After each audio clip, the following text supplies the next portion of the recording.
Hello बच्चों, आज मैं आपको स्पर्श भाग 1 के पद्य खंड का पहला पाठ रैदास से पुनरावृत्ति करवा रही हूँ।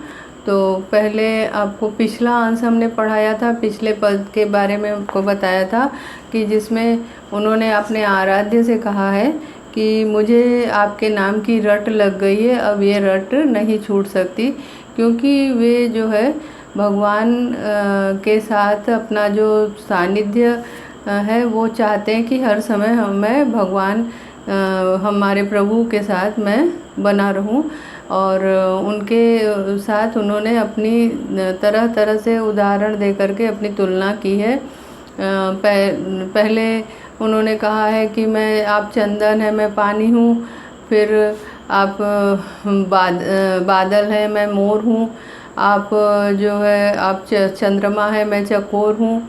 और उसके बाद जो है आप मोती हैं, मैं धागा हूँ। फिर आप दीपक है, मैं बाती हूँ। इस तरह से उदाहरण दे दे करके उन्होंने बताया, प्रभु के साथ अपनी जो दास्य भक्ति है उसको उन्होंने व्यक्त किया है। तो उसके पश्चात जो है आपको मैं आज दूसरे पद के बारे में पढ़ाऊंगी।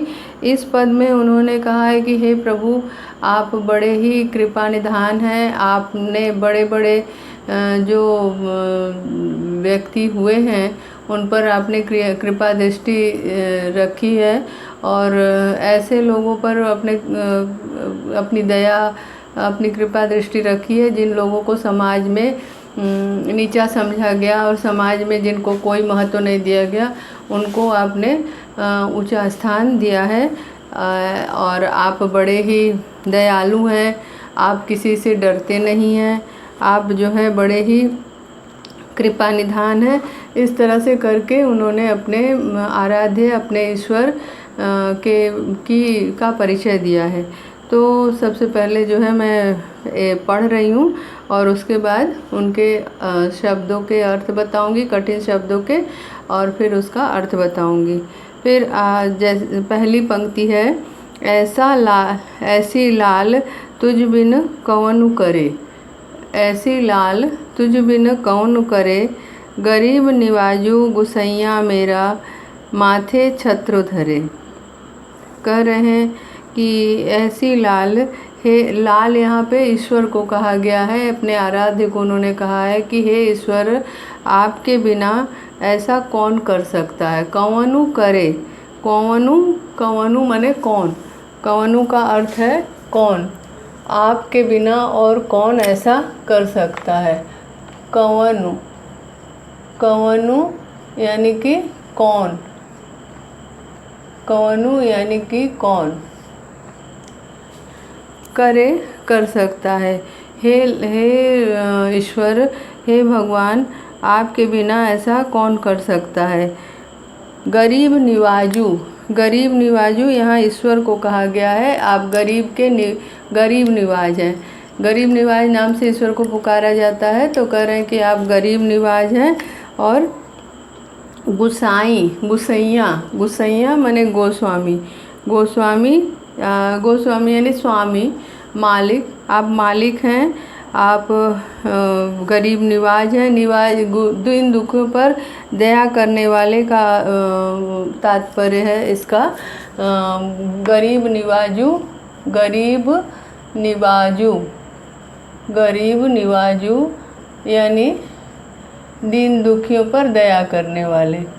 दीन दुखियों पर दया करने वाले। दीन दुखियों पर दया करने वाले। गोसैया का अर्थ है गोसैया का अर्थ है स्वामी। ठीक है। आप गरीबों पर दया करने वाले हैं, और आप जो है गोसैया यानी कि आप स्वामी हैं। और मेरा माथे छत्र धरे। आप मेरे स्वामी हैं और आपके सर पर छत्र सुशोभित होता है। आप मेरे स्वामी हैं, आप गरीबों की रक्षा करने वाले हैं, गरीबों पर दया करने वाले हैं, और आपके सर पे छत्र सुशोभित होता है। जाकी छोती जगत कऊ लागे, जाकी छोती जगत कऊ लागे, तापर तुम्ही ढरे। जाकी छोती, छोती का अर्थ है यहाँ पे छुआछूत, छोती का अर्थ है छुआछूत। छोती यानी कि छोती का अर्थ है छुआछूत, छुआछूत। यहाँ पे कह रहे हैं कि जाकी छोती माने जिसकी छोती, यानी जिसको लोग छूने से इनकार करते हैं, यानी कि जिस लोगों के अंदर जिसको अस्पृश्यता के कारण जो है समाज में अस्पृश्यता की भावना के कारण जो समाज में नीची दृष्टि से देखे जाते हैं, ऐसे लोगों के बारे में उन्होंने कहा है कि जाकी छोती जगत को लागे, माने जगत यानी संसार जिसको छूना नहीं चाहता है, जिससे छूत मानता है, छुआछूत की भावना रखता है। कऊ लागे तापर तुही ढरे, तापर तुही ढरे यानी उस पर तुम द्रवित होते हो।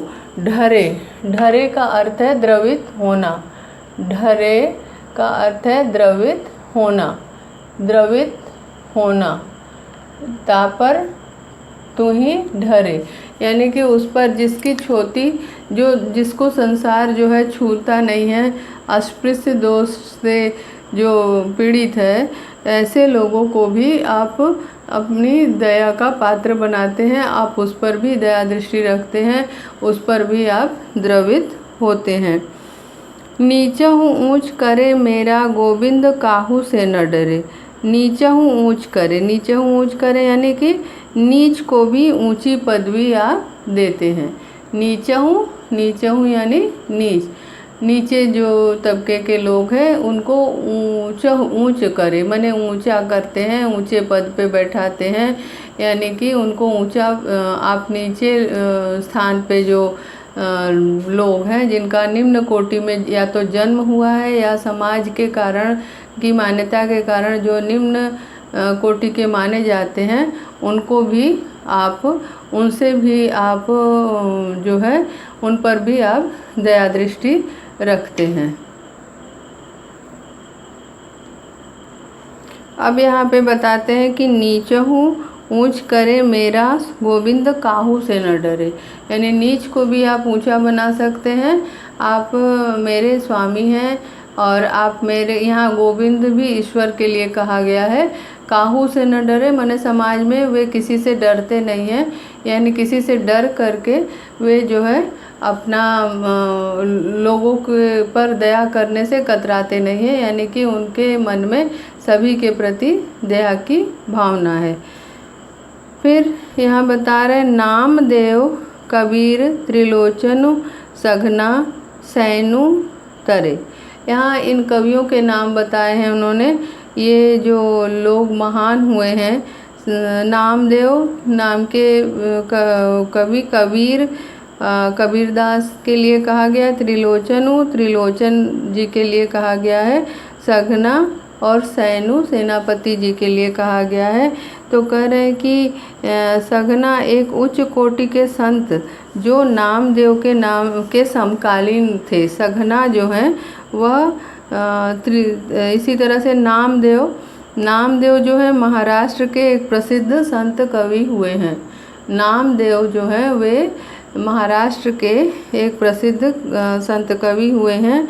और इसी प्रकार से त्रिलोचनु जो है, त्रिलोचन जी को कहा गया है। यह एक प्रसिद्ध वैष्णव आचार्य जी ज्ञानदेव के नाम से, ज्ञानदेव व नामदेव के गुरु थे। इनका ये जो है एक प्रसिद्ध वैष्णव गुरु हैं जो कि ज्ञानदेव और नामदेव के गुरु थे। उसके पश्चात सघना का नाम जो इन्होंने लिया है, ये एक उच्च कोटि के संत कवि हैं जो नामदेव के समकालीन माने जाते हैं। सगना, जिनका नाम उन्होंने कविता इस पद में लिया है, वे उच्च कोटि के संत कवि हैं जो नामदेव के समकालीन माने जाते हैं। हरिजीव, हरिजीव यानी कि हरि जी। अब यहाँ पे कह रहे हैं कि आपने नामदेव, कबीर, त्रिलोचन और सगना तथा सेनापति जी को भी आपने ही समाज में उच्च पद पर आसीन किया है। आपकी कृपा से ये इन लोगों ने उच्च पद प्राप्त किया है, समाज में उच्च स्थान प्राप्त किया है। फिर कहीं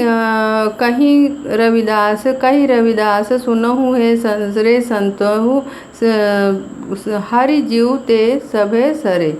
यहाँ ये बोल रहे हैं कि रविदास जी कहते हैं, पहले के कविता में कवि लोग अपना नाम अंत में लिख देते थे, तो उसी तरह से कहे रविदास, यानी कि रविदास जी कहते हैं कि सुनहु रे संतहु, माने संतो है संतो सुनो, हरिजीव ते सबई सरे। सरे माने संभव है, काम हो सकता है। सरे यानी कि सारा काम संभव हो सकता है। हरिजीव यहाँ हरि जी के लिए कहा गया है, ईश्वर के लिए कहा गया है। कह रहे हैं कि हरि जी से सारा काम संभव है। एक बार फिर से अर्थ समझा दे रही हूँ कि निम्न कुल में जो जिन भक्तों ने जन्म लिया है, उन भक्तों को भी उन्होंने संभाव दृष्टि से देखा है, और इस कारण प्रभु जो है बड़े ही दयावान हैं, वे बड़े गुणी हैं और वे सब पर दया करते हैं। कवि यहाँ कह रहे हैं कि हे स्वामी, हे प्रभु, आप ऐसी कृपा आपके अलावा और कौन कर सकता है। आप ही हैं जो दीन दुखियों पर ऐसी दया दृष्टि रखते हैं। हे गरीब निवाज, आप जो है गरीबों की रक्षा करने वाले हैं, गरीबों का उद्धार करने वाले हैं। हे स्वामी, आप ही ऐसे हैं जो ऐसे दयालु हैं जिन्होंने मुझ जैसे अछूत को भी अपने नीचे स्थान से उठाकर माथे छत्र धरे, यानी राजाओं जैसा हमारे सिर पर हमें छत्र धारण करवाया, यानी कि आपकी कृपा के कारण मैं नीच से ऊंचा बन गया हूँ। अर्थात आप ही हैं मुझे राजाओं जैसा सम्मान प्रदान करवाने वाले। आप ही के कारण मैंने राजाओं जैसा सम्मान प्राप्त किया है, जिसे संसार ने अछूत माना है। मैंने मुझ जैसे व्यक्ति को जिसे संसार ने अछूत मानकर दुत्कार दिया था, ऐसे व्यक्ति को आप ही हैं जिन्होंने उनको राजा जैसा सम्मान प्रदान किया है। अगली पंक्ति का अर्थ है कि हे स्वामी, आपने मुझ पर असीम कृपा की और मुझ पर आप द्रवित हो गए, यानी कि आप मुझ जैसे सभी जो दीन दुखी हैं उनके ऊपर आप द्रवित हो जाते हैं। आपके अलावा ऐसा कौन हो सकता है। हे गोविंद, आपने मुझ जैसे नीच प्राणियों को इतना उच्च स्थान दिया कि आप जैसा आपने जिस प्रकार दया रखी है, दया दृष्टि रखी है, वैसा कोई नहीं रख सकता। ऐसा करने में आपको किसी से भय नहीं है। जिस प्रकार आपने मुझ पर दीन और नीच कुल में पैदा होने वाला मुझको अछूत समझकर आपने नीचा नहीं समझा, बल्कि आपने हमको उच्च पद प्रदान किया, उच्च स्थान दिया और सम्मान मेरा बढ़ाया। तो आपको ऐसा करने में कोई भय नहीं है। आपके अलावा ऐसा कौन कर सकता है। आप ही हैं कि आप इस प्रकार आप ही ने नामदेव, त्रिलोचन, कबीर और जैसे जुलाहे को आपने जो है सामान्य स्थान से उठाकर आपने उच्च श्रेष्ठ पदवी दिलाई। आपके ही कारण इतना उन्हें सम्मान मिला। रैदास जी कहते हैं, रविदास कवि कहते हैं कि हे संतो सुनो, हरि जी ऐसे हैं कि हरि के माध्यम से हर कार्य होना संभव है। हरि जी सब कुछ करने में समर्थ हैं, ये हर कार्य कर सकते हैं। वे कुछ भी ऐसा नहीं है जिसको वे नहीं कर सकते हैं। ठीक है, तो सरे मने कर सकते हैं, सरे मने संभव है, इनके द्वारा हर कार्य होना संभव है। प्रभु की कृपालुता का वर्णन, यहाँ पे शिल्प सौंदर्य की चर्चा अब हम करते हैं। शिल्प सौंदर्य में जो है प्रभु जी वे कहते हैं कि हे प्रभु, आपकी दयालुता और भक्त वत्सलता को वाणी प्रदान, प्रभु की कृपालुता और भक्त वत्सलता को यहाँ वाणी प्रदान की गई है।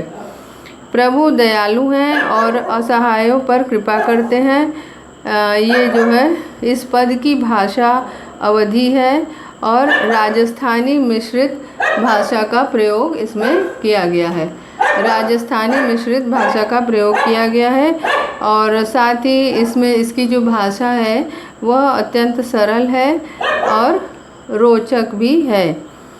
भाषा में लयात्मकता है।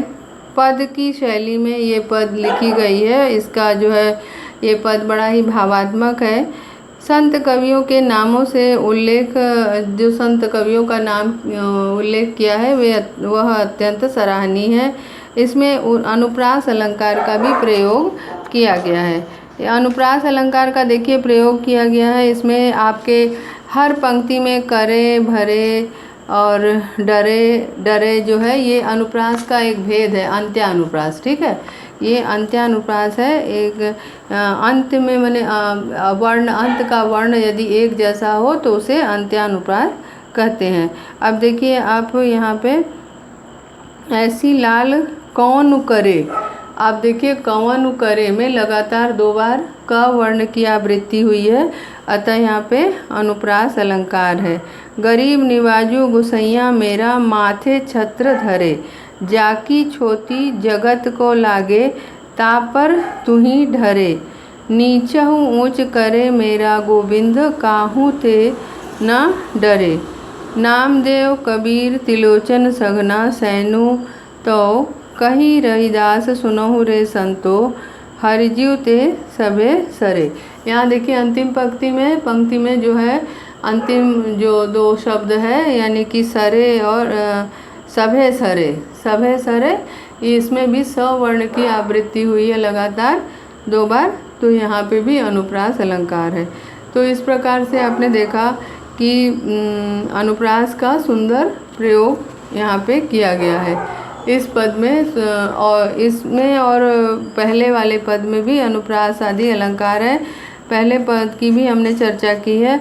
अब अर्थ के आधार पर कुछ संक्षेप में छोटे प्रश्न आपको इसके ऊपर चर्चा करती हूँ कि दोनों पदों के बारे में। सबसे पहले मैं पहले पद के बारे में बता रही हूँ कि कवि अपने इष्ट देव का स्मरण करते हुए उनसे क्या मांगते हैं। ठीक है, पहला प्रश्न है इसमें पहले पद से कि कवि अपने इष्ट देव का स्मरण करते हुए उनसे क्या मांगते हैं। इसका उत्तर इस प्रकार होगा कि कवि अपने इष्ट देव का स्मरण करते हुए उनसे भक्ति मांगते हैं। कवि अपने इष्ट देव का स्मरण करते हुए उनसे क्या मांगते हैं, उनसे भक्ति मांगते हैं। वे अपनी भक्ति के माध्यम से उन्हें पाना चाहते हैं और कवि कहते हैं कि हे प्रभु, अब तुम्हारे नाम की रट लग गई है और अब तुम्हारे नाम की जो रट लगी है वह अब नहीं छूट सकती। अब तो मैं तुम्हारा परम भक्त बन गया हूँ और तुम्हारी भक्ति की सुगंध मेरे अंग अंग में समा गई है। वो पंक्ति है ना कि तुम चंदन में पानी और जाकी अंग अंग बास समानी, तो वही यहाँ पे बता रहे हैं कि आप जो है चंदन है, मैं पानी हूँ और आपकी भक्ति मेरे पूरे मन में इस प्रकार समा गई है कि उस भक्ति की खुशबू जो है मेरे अंग में भर गई है। ठीक है, अब दूसरा प्रश्न है कि कवि ने किन उदाहरणों के माध्यम से भगवान और भक्त के संबंध का वर्णन किया है। किन उदाहरणों का प्रयोग किया है भगवान और भक्त का संबंध बताने के लिए। तो आपको मैंने इसकी चर्चा अभी अभी की थोड़ी देर पहले और पिछले पद में भी की थी, तो फिर से एक बार बता दे रही हूँ कि इसमें उन्होंने सबसे पहले भगवान और भक्त की तुलना करने के लिए चंदन और पानी का प्रयोग किया है, और उसके बाद उन बादल, चंदन का, बादल का, दीपक का, मोती और सुहागा आदि के माध्यम से उन्होंने प्रभु का परिचय दिया है, और स्वयं को पानी, मोर, बाती, धागा, सोना आदि के माध्यम से अपना परिचय दिया है। यानी उन्होंने अपने को निम्न और ईश्वर को उच्च स्तर का बताया है। वे कहते हैं कि भगवान और भक्त का संबंध इन सभी चीज़ों से उन्होंने व्यक्त किया है, और उन्होंने प्रभु को स्वामी और स्वयं को दास बनाकर भगवान के चरणों में अपनी भक्ति को अर्पित की है। उनकी भक्ति जो है कैसी भक्ति है? उनकी भक्ति दास्य भक्ति है। अब आपको ये प्रश्न पूछ रही हूँ आपसे कि कवि ने अपने और इष्ट देव में किस प्रकार का संबंध बताया है। अपने और इष्ट देव में किस प्रकार का संबंध उन्होंने बताया है। तो इन्होंने अपने और इष्ट देव में पानी और चंदन की तरह का संबंध उन्होंने बताया है। और दूसरा है प्रश्न कि कवि को राम नाम की रट क्यों नहीं भूलती।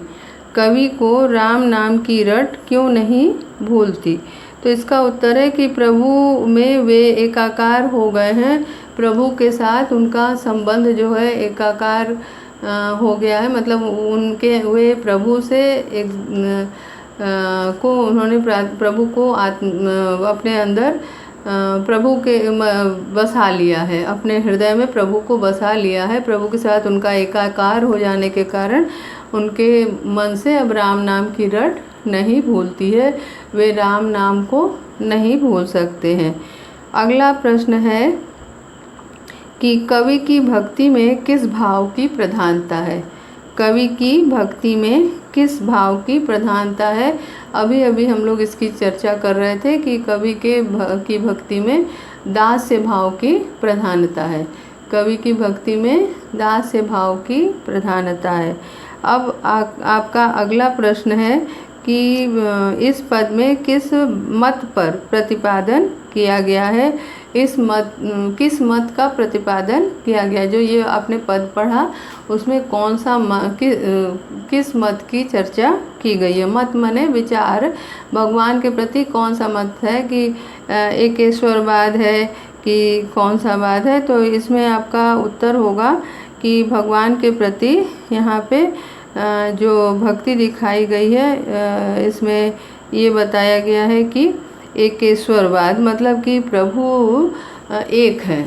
ठीक है, प्रभु एक है और वे उनका एक ही रूप है और इसी एक रूप में वे सबके अंदर विराजमान है। अगला प्रश्न है भक्त और भगवान को भगवान की किन चीज़ों से तुलना की गई है। ये तो कई बार इसकी चर्चा हो गई है। किन किन चीज़ों से। सबसे पहली चीज़ है चंदन और पानी। दूसरी चीज़ है मोती और धागा, घन और मोर, चंद्रमा और चकोर, और सोना और सुहागा। इन सभी चीज़ों से उन्होंने भगवान और भक्त की तुलना की है। अब जो दूसरा पद अभी मैंने पढ़ाया उस पद के प्रश्नों को एक बार फिर से हम लोग दोहरा लेते हैं। प्रश्नों के माध्यम से उसकी पुनरावृत्ति कर लेते हैं। सबसे पहला प्रश्न है इसमें, कवि के निम्न कुल के भक्तों को संभाव स्थान देने वाले प्रभु का गुणगान करते हुए क्या कहा है। कवि ने निम्न कुल के भक्तों को संभाव स्थान देने वाले प्रभु का गुणगान करते हुए क्या कहा है। इसका उत्तर इस प्रकार है कि कवि कहते हैं कि हे स्वामी, ऐसी कृपा आपके अलावा और कौन कर सकता है। हे गरीब निवाज, हे स्वामी, आप ही हैं ऐसे दयालु और आप ही मेरे स्वामी हैं, जिसने मुझ अछूत और नीच के माथे पे राजाओं जैसा छत्र दिया है, छत्र रख दिया है।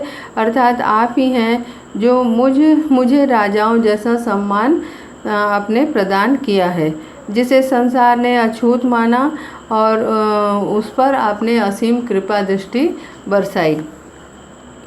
अब अगला प्रश्न है, कवि के अनुसार प्रभु ने किन किन भक्तों का उद्धार किया। तो अभी उस पद में जो है अंतिम पंक्ति में सभी का नाम दिया हुआ था, उसकी चर्चा हमने की है थोड़ी देर पहले। तो फिर से एक बार बता देती हूँ कि कवि कहते हैं कि हे गोविंद, आपने मुझ जैसे नीच प्राणी को इतना सम्मान दिया, ऐसा करते हुए आप जो है समाज से डरते नहीं हैं और आपकी कृपा से ही नामदेव, कबीर जैसे जुलाहे और त्रिलोचन जैसे सामान्य व्यक्ति, सघना जैसे कसाई और सैनु जैसे नाई को संसार में उच्च स्थान प्राप्त हुआ, उन्हें ज्ञान प्राप्त हुआ। और कवि ऐसा कहते हैं कि हरि जी सब कुछ कर सकते हैं, उनके अंदर अपूर्व मतलब अद्भुत सामर्थ्य है, उनके अंदर उनके लिए कोई भी कार्य असंभव नहीं है, उनके लिए हर कार्य करना संभव है। अगला प्रश्न है, कवि की दृष्टि में गरीब और दीन दुखियों का रक्षक कौन है। कवि की दृष्टि में दीन दुखियों का रक्षक कौन है। तो यहाँ पे किसी ईश्वर विशेष का नाम नहीं है, यहाँ पे केवल ईश्वर है, यानी कि किसी खास ईश्वर का नाम नहीं लिया गया है, क्योंकि एकेश्वरवाद की भावना है ना, एक ही ईश्वर है, ईश्वर एक है, इस भावना से प्रेरित है कवि, इसीलिए उन्होंने ईश्वर की चर्चा की है। अब अगला प्रश्न है, निम्न कोटि के लोगों को गोविंद कैसे तारते हैं। निम्न कोटि के लोगों को गोविंद कैसे तारते हैं। इसका उत्तर है कि बिना डरे समाज से वे डरते नहीं हैं और इस प्रकार वे निम्न कोटि के लोगों को भी तारते हैं, यानी उनका उद्धार करते हैं। तारते हैं का मतलब क्या हुआ? तारते हैं का मतलब हुआ उद्धार करना, कि वे निम्न कोटि के लोगों का भी उद्धार करते हैं। अगला प्रश्न है कि लाल शब्द का प्रयोग किसके लिए किया गया है। लाल शब्द का प्रयोग किसके लिए किया गया है। लाल शब्द का प्रयोग ईश्वर के लिए किया गया है। लाल शब्द का प्रयोग ईश्वर के लिए यहाँ पे किया गया है। अगला प्रश्न है, कवि ने भगवान को किन किन नामों से पुकारा है। कवि ने भगवान को किन किन नामों से पुकारा है। तो उन्होंने लाल कहा है और गोविंद कहा है, हरि कहा है आदि, इन सभी नामों से उन्होंने पुकारा है ईश्वर को। अगला प्रश्न है कि इस पद की भाषा क्या है। इस पद की भाषा क्या है। तो आपको मैंने पढ़ाते हुए बताया था कि इस पद की भाषा ब्रज है और इसमें राजस्थानी के भी कुछ शब्द हैं। ठीक है, भाषा में इनकी लयात्मकता है और भाषा बड़ी ही रोचक है। इस प्रकार इस पाठ के दोनों पदों की पुनरावृत्ति हुई। अब आपको मैं पाठ के कुछ प्रश्नों के बारे में आपको बताती हूँ अलग से। जैसे कवि को राम नाम की रट क्यों लग गई है। कवि को राम नाम की रट क्यों लग गई है? क्योंकि कवि अपने आप को प्रभु का परम भक्त मानते हैं और उन्हें राम नाम की रट इसलिए लग गई है क्योंकि वे प्रभु से एकाकार हो गए हैं और इस कारण उनके अंग अंग में प्रभु का निवास हो गया है, उनके अंग अंग में प्रभु का वास हो गया है, इसीलिए उनको राम नाम की रट लग गई है। अगला प्रश्न है कि रैदास के स्वामी कौन है, वे क्या क्या कर सकते हैं। रैदास के स्वामी निराकार प्रभु हैं और वे अपनी असीम कृपा से नीच को भी ऊंच, अछूत को भी महान बना सकते हैं।